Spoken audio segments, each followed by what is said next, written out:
Hi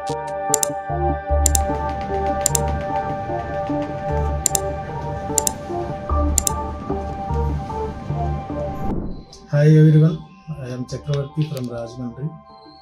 నేను వెబ్లో search చేసి విజేఎస్ క్లినిక్కి ఇక్కడికి వచ్చాను. From the day one doctor గారు కానీ ఇక్కడ ఉన్న స్టాఫ్ అందరూ కూడా చాలా కార్డియల్గా హెయిర్ ట్రాన్స్ప్లాంటేషన్ గురించి ప్రాక్టికల్ పార్టే కాకుండా థియరిటికల్గా కూడా ఎలా ఉంటుంది ఏంటి అని ఎవ్రీబడి ఎక్స్ప్లెయిన్ చేశారు. ఎవ్రీబడి కెన్ అఫోర్డ్, చాలా మంచి ఎకనామికల్ కాస్ట్లో చాలా బెస్ట్ రిజల్ట్ ఉంటుంది. Today was a very good day. It was my first visit to VJS Clinic. Thank you everyone.